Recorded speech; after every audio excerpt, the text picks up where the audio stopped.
avez récemment affirmé par écrit qu'il y avait eu un accord entre Félix Tshisekedi et Joseph Kabila lors de l'élection présidentielle très controversée de 2018. Vous affirmez qu'il s'agit d'un accord conclu juste avant la publication des résultats, devant témoins par les deux rivaux donc, et validé par 3 chefs d'État. Est-ce que vous pouvez nous dire aujourd'hui pour la première fois exactement de quoi il s'agit ? Qu'est-ce qu'il y a dans cet accord? Il n'a pas été rendu public.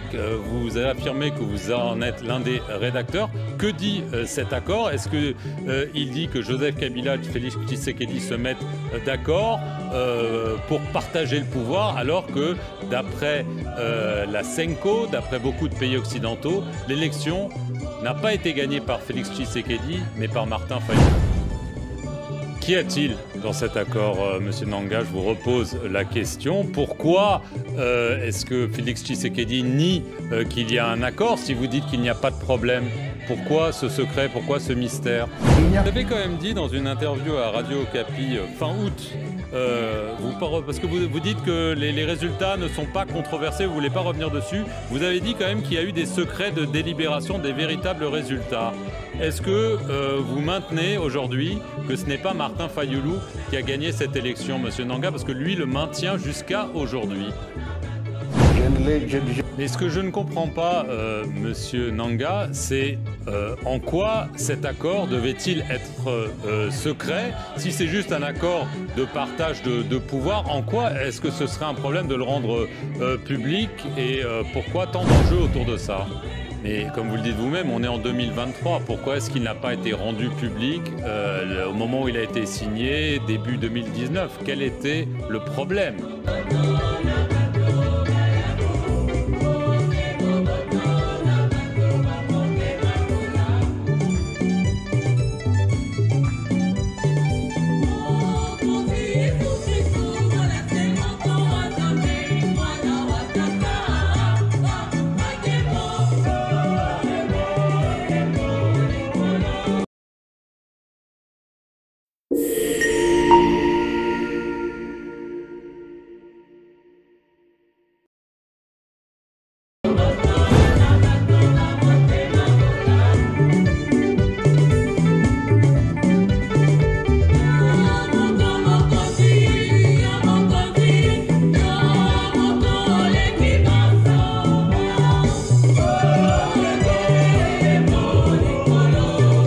Vous avez récemment affirmé par écrit qu'il y avait eu un accord entre Félix Tshisekedi et Joseph Kabila lors de l'élection présidentielle très controversée de 2018.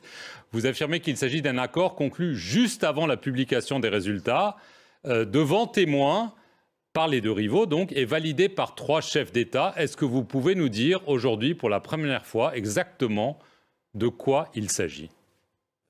En 2018, je confirme effectivement qu'il y a eu un accord. Et je confirme aussi le fait que non, le président de la République a menti. C'est du mensonge. Il aurait mieux fait de me regarder en face et qu'il le dise. Pourquoi ne l'a-t-il pas dit à Kinshasa? Il y a eu bel et bien un accord, et c'est cet accord qui a permis plus ou moins l'alternance pacifique, avec pour la toute première fois, après 60 ans d'indépendance, une remise et reprise entre 2 chefs d'État, un sortant et l'autre entrant. Je confirme qu'il y a eu bel et bien accord avant la publication des résultats.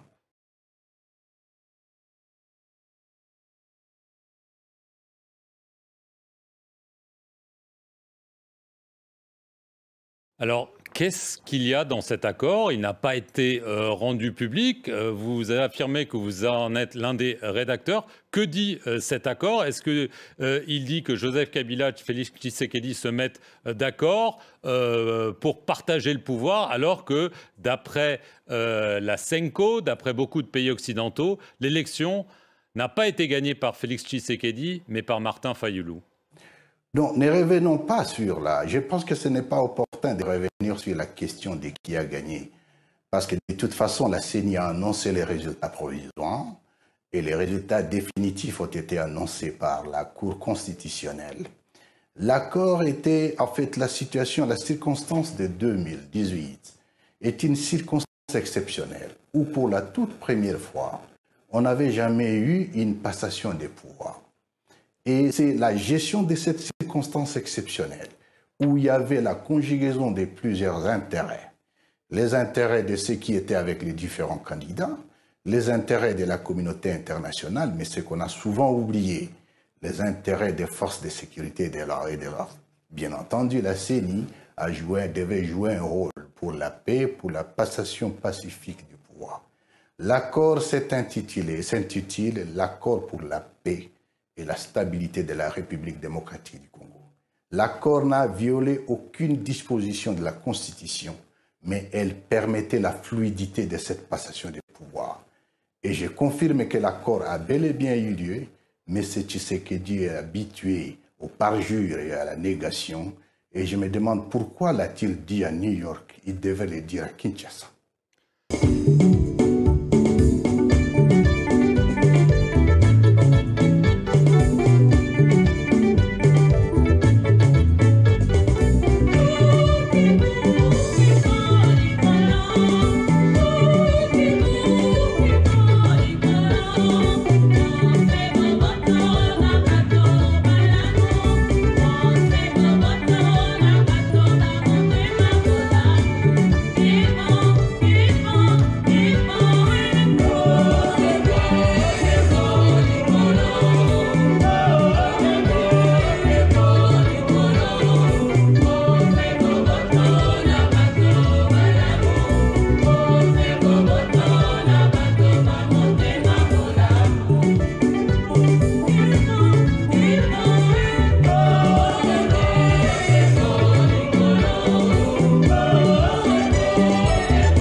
Qu'y a-t-il dans cet accord, Monsieur Nanga? Je vous repose la question. Pourquoi est-ce que Félix Tshisekedi nie qu'il y a un accord? Si vous dites qu'il n'y a pas de problème, pourquoi ce secret? Pourquoi ce mystère? Il n'y a pas de mystère, il n'y a pas du tout de mystère. Dans les jours qui viennent, Monsieur Perelman, nous allons rendre public l'accord. Et l'accord a pour objet le partage des pouvoirs. Parce qu'on était dans une situation exceptionnelle, où la majorité a été bel et bien gagnée par le FCC, alors que celui qui est passé président de la République était de l'autre bord. Et cet accord a été fait devant témoins, y compris 3 chefs d'État africains. Est-ce que vous pouvez le confirmer? Je confirme que l'accord a été signé devant témoins militaires, témoins politiques, et qu'après, l'accord a été validé et certifié par 3 chefs d'État africains. Est-ce que vous pouvez les citer? Bien entendu, le président sud-africain, c'était l'ancien président kényan et le président égyptien. Vous avez quand même dit dans une interview à Radio Okapi fin août, parce que vous dites que les résultats ne sont pas controversés, vous ne voulez pas revenir dessus, vous avez dit quand même qu'il y a eu des secrets de délibération, des véritables résultats. Est-ce que vous maintenez aujourd'hui que ce n'est pas Martin Fayulu qui a gagné cette élection, Monsieur Nanga, parce que lui le maintient jusqu'à aujourd'hui? Je n'ai jamais dit ça au Capi, encore qu'il est hors de question pour moi de donner ici les secrets de délibération des votes. Là, cette question a été réglée par la loi, dans la mesure où la CENI a proclamé les résultats provisoires qui ont été confirmés par la Cour constitutionnelle.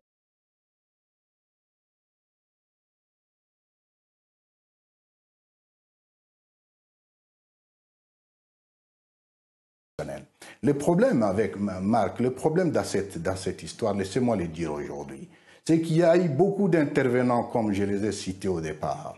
Vous aviez la CENI, la Cour constitutionnelle. Vous aviez, bien entendu, l'ancien chef de l'État et les nouveaux chefs de l'État qui est en fonction. Vous avez les services de sécurité et la communauté internationale. C'était autant d'intérêts autour de la question. Alors, ce qui est souvent énervant, et que ça soit la CENI seule, et donc le président de la CENI, l'ancien président de la CENI seul que je suis, et que je sois en train de payer la facture. Disons, mon adjoint ainsi que mon conseiller technique avons été sanctionnés par les Américains à cause de ça. Et aujourd'hui, on ne peut pas nier qu'il y a eu un accord.